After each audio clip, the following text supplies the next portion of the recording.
Ang ating pong topic today is about my home renovation or my home remodeling. Pina-remodel ko yung aking dining, kitchen, and CR. Yay! Actually, it was an accident. Wala naman talaga siya sa plano. Konting trivia lang, kukwento ko lang sa inyo. Wala naman talaga kasi siya sa plano na ipagawa. Kontento na ako kung ano sana, kung ano yung nandiyan dyan. Kaya lang siguro dumating talaga yung time. Hi, bebe! Dumating yung time na hindi ko naman ine-expect. So, yun, nung nagpagawa kami nito, lahat kompleto to ng documents. Nagpaguhit kami sa architect, sa Santa Maria. And talagang ginastahan namin yung para maayos, para maganda. Kasi may nakita kaming design na bahay na gusto naming gayahin. So, ayun, talagang ano siya, yung overlooking or loft design yung gusto namin. Pero hindi siya up and down. Ang alam ko, ito is bungalow lang eh. Hindi nasunod yung plano kasi yung nakuha naming gagawa is hindi sanay bumasa ng plano. So, ang nangyari ay na-extend, tumaas siya, nagulat na lang ako, bigla na lang siyang naging up and down. So, okay naman, mabilis lang siyang ginawa. And then, nung umuwi si nanay, nakita niya na nandito nga sa loob yung CR, medyo masikip. So, nagsuggest siya na maluwang pa kasi yung aming sa likod. So, sinuggest niya na bakit hindi na lang namin ilabas yung CR para medyo lumuwag siya. So, ang nangyari, buo na siya, tinibag pa, and dinala sa likod yung CR. And naisip na rin namin, i-extend na rin namin doon yung dining para lumuwag. Yung laborer na lang yung gumawa nung aming kitchen dining na yon. So, talagang parang siyang turu-turungi siya. Talagang parang may wave yung aming mga wall. So, tiniis namin yon for how many years? For 17 years. And ngayon, nagkaroon ng chance na i-remodel at i-renovate. Kaya, thankful naman kami na nagkaroon kami ng pagkakataon na makatira sa isang maayos, malinis at kaaya-ayang kitchen. Kasi actually, nahihiya talaga ako kung mapapansin nyo, hindi talaga ako nagpa-vlog or hindi kami nagpipicture. Iniiwasan namin doon sa place na yon kasi nga nakakahiya siya, karumal-dumal. So ngayon, nag-hire na ako ng isang professional, na interior decorator, interior designer, si Ma'am Pauline Aubrey Buluran. And napakagaling niya and napaka-accommodating. And yay! Sobrang like ko yung kanyang design. So sana makopya namin lahat yung yung design niya kasi super love namin. So panoorin niyo po yung ginawang pagde-demolish sa aming lumang kitchen and CR and dining para makita nyo kung ano yung itsurang kapangitan. Para may idea kayo kung ano ba talaga ang itsura. So, ayun. Come on, let's watch it. Manonood din ako eh.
How are you feeling?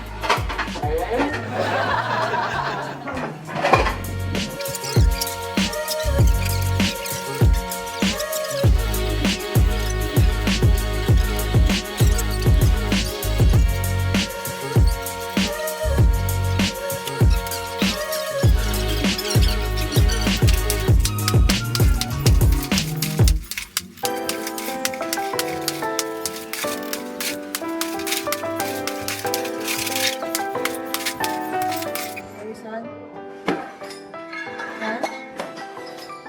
How do you feel?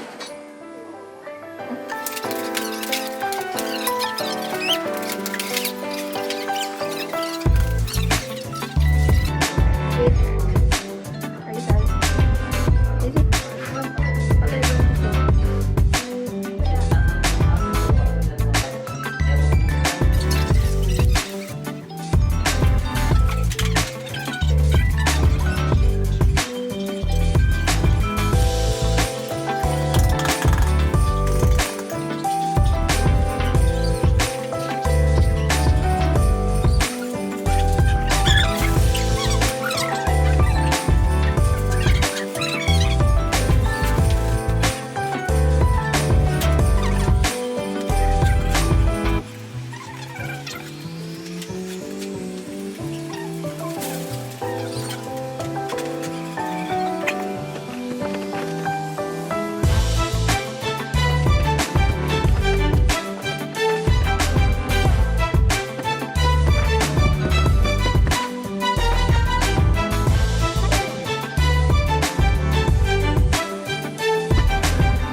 thank you po sa panonood nyo sa aking home remodeling.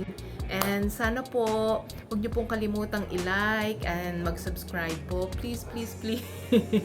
So yun, don't forget to like and subscribe. Thank you for watching.